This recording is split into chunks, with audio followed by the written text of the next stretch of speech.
അസ്സലാമു അലൈക്കും വറഹ്മത്തുള്ളാഹി വബർക്കാത്തുഹു.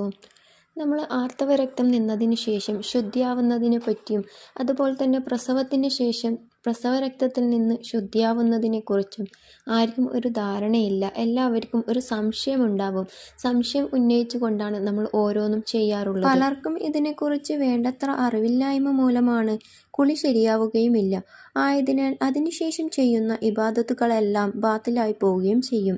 ഈയൊരു വീഡിയോ ഫുള്ളായിട്ട് നിങ്ങൾ കേൾക്കുകയും അതിലുപരി നിങ്ങൾക്ക് അറിയുന്നവർക്ക് ഷെയർ ചെയ്തു കൊടുക്കുകയും പ്രസവിച്ചു കിടക്കുന്ന പെൺകുട്ടികൾക്കും അതുപോലെ തന്നെ പ്രായപൂർത്തിയാകുന്ന പെൺകുട്ടികൾക്കും ഉമ്മമാർ പറഞ്ഞു മനസ്സിലാക്കി കൊടുക്കുകയും ചെയ്യുക. പ്രസവം കൊണ്ടും പ്രസവത്തിന് ശേഷം വരുന്ന ബ്ലീഡിങ് കാരണത്താലും നിഫാസ് കാരണത്താലും നമുക്ക് കുളി നിർബന്ധമാക്കപ്പെട്ടിട്ടുണ്ട്. പ്രസവരക്തം എന്നാണോ നിൽക്കുന്നത് അന്ന് മുതൽ നമുക്ക് നിസ്കാരം നിർബന്ധമാക്കപ്പെട്ടിട്ടുണ്ട്.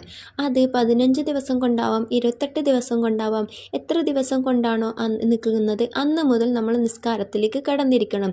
അതിന് 40 ദിവസം വരെ കാത്തു നിൽക്കേണ്ടതില്ല. അത് തെറ്റാണ്. കുളി എങ്ങനെയാണെന്ന് നോക്കാം. ആദ്യമായിട്ട് നിങ്ങൾ നിയത്ത് ചെയ്യുക.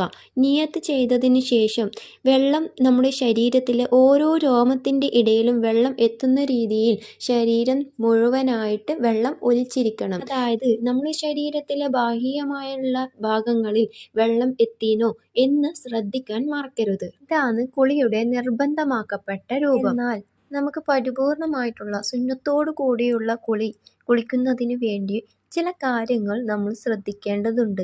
അത് എന്തൊക്കെയാണെന്ന് നമുക്ക് നോക്കാം. ആദ്യമായിട്ട് കൈ രണ്ടും ശുദ്ധിയായി കഴുകി വൃത്തിയാക്കുക. അതിനുശേഷം നമ്മളെ ശരീരഭാഗത്തിലുള്ള നജസ്സുകൾ നീക്കം ചെയ്യുക. പ്രത്യേകിച്ച് മുട്ടുപൊക്കിളിൻ്റെ ഇടയിലുള്ള ഭാഗങ്ങളിൽ പ്രത്യേകിച്ച് ശ്രദ്ധിക്കണം. നമ്മുടെ നഖത്തിൻ്റെ ഉള്ളിലുള്ള ചളികൾ, കച്ചറകൾ, അതുപോലെ തന്നെ പൊക്കിളിൻ്റെ കക്ഷഭാഗം അങ്ങനെയുള്ള ഭാഗത്തുള്ള കച്ചറകൾ നീക്കം ചെയ്യാൻ ശ്രദ്ധിക്കണം. ഈ നജസ്സുകളൊക്കെ നീക്കിയതിനു ശേഷം നമ്മൾ പരിപൂർണമായിട്ട് വുളൂഹ് ചെയ്യുന്ന, നമ്മൾ നിസ്കാരത്തിൽ വുളൂഹ് ചെയ്യുന്ന രീതിയിൽ വുളൂഹ് ചെയ്യുക. മുൻകൈ കഴുകി വായിൽ മൂക്കിൽ വെള്ളം കയറ്റി ചീറ്റി അങ്ങനെയൊക്കെ ചെയ്യുന്ന ആ സുന്നത്തായ കാര്യങ്ങൾ ചെയ്തോടുകൂടി വുളൂഹ് ചെയ്യുക. വുളൂഹിന് ശേഷം ബിസ്മി ചൊല്ലി നമ്മൾ നിയത്ത് ചെയ്യുക. നിയത്ത് ചെയ്യേണ്ടത് വലിയ ശുദ്ധിയിൽ നിന്ന് ശുദ്ധിയാവുന്നോ എന്നോ, അല്ലെങ്കിൽ പ്രസവത്തിന് ശേഷമുള്ള രക്തത്തിൽ നിന്ന് ശുദ്ധിയാവുന്നു എന്നോ, നിഫാസിൽ നിന്ന് ശുദ്ധിയാവുന്നു എന്നോ മനസ്സിൽ കരുതാം. ആദ്യം തലയിൽ വെള്ളമൊഴിച്ചതിന് ശേഷം വലതു ഭാഗത്ത് വെള്ളമൊഴിക്കുക. അതിനുശേഷം ഇടതു ഭാഗത്ത് വെള്ളമൊഴിക്കുക. ഇത് 3 തവണ ചെയ്യൽ പരിപൂർണമായ സുന്നത്തിൻ്റെ പ്രതിഫലം ലഭിക്കും. ഇത് നമ്മൾ സാധാ കുളിക്കുമ്പോഴും ഇങ്ങനെ ചെയ്യൽ സുന്നത്തായ കാര്യമാണ്. ഇങ്ങനെ കുളിക്കുമ്പോൾ നമ്മൾ പ്രത്യേകം ശ്രദ്ധിക്കേണ്ടത് നമ്മുടെ ശരീരഭാഗത്ത് മുഴുവനായിട്ട് വെള്ളം എത്തുന്നുണ്ടോ എന്ന് ശ്രദ്ധിക്കണം. പ്രത്യേകിച്ച് നമ്മളുടെ അരഭാഗത്ത് നമുക്ക് വെള്ളം, നമ്മൾ ഷവറിൽ നിന്നൊക്കെയാണ് കുളിക്കുന്നതെങ്കിൽ അരഭാഗത്ത് വെള്ളം എത്താൻ സാധ്യത കുറവാണ്. അതുകൊണ്ട് നമ്മളുടെ അരഭാഗത്ത് വെള്ളം ഇരുന്നു കൊണ്ട് കഴുകി വൃത്തിയാക്കുക. വെള്ളം എത്തിക്കേണ്ടതാണ്. അങ്ങനെയല്ല ബക്കറ്റിൽ നിന്ന് വെള്ളം കോരി കുളിക്കുന്നതാണെങ്കിൽ നിങ്ങൾ ഫസ്റ്റായിട്ട് ചെയ്യേണ്ടത് നിങ്ങളെ കൈ ശുദ്ധീകരിക്കണം. വലിയ ശുദ്ധിയിൽ നിന്ന് കൈയെ ഞാൻ ശുദ്ധീകരിക്കുന്നു എന്ന് മനസ്സിൽ കരുതിയതിന് ശേഷം വേണം ബക്കറ്റിലേക്ക് കൈയിടാൻ വേണ്ടി. ഇങ്ങനെ വൃത്തിയായി കുളിയൊക്കെ കഴിഞ്ഞതിന് ശേഷം അല്പം മാറി നിന്ന് നിങ്ങളെ രണ്ട് കാലിലും വെള്ളമൊഴുക്കൽ സുന്നത്തായ കാര്യമാണ്. കുളി കഴിഞ്ഞതിന് ശേഷം വുളൂഹിന് ശേഷമുള്ള ദുആ ചൊല്ലൽ വളരെ ഏറെ സുന്നത്തുള്ള ഒരു കാര്യമാണ്. പലർക്കും സംശയമുള്ള കാര്യമാണ് നമ്മൾ കുളിക്കുമ്പോൾ വുളൂഹ് എടുത്ത ആ വുളൂഹോട് കൂടി നിസ്കരിക്കാൻ പാടുണ്ടോ എന്ന്. എന്തായാലും ആ വുളൂഹ് മുറിയാൻ സാധ്യതയുണ്ട്. കാരണം നമ്മൾ കൈകൊണ്ട് നമ്മളെ വെജൈനൽ പാർട്ട് വൃത്തിയാക്കുകയും കഴുകുകയും ചെയ്യും. അപ്പോൾ ആ ഉള്ളം കൈ എന്തായാലും അവിടെ പ്രൈവറ്റ് പാർട്ടിൽ തട്ടാതിരിക്കുകയില്ല. അപ്പോൾ വുളൂഹ് മുറിയാൻ സാധ്യതയുണ്ട്.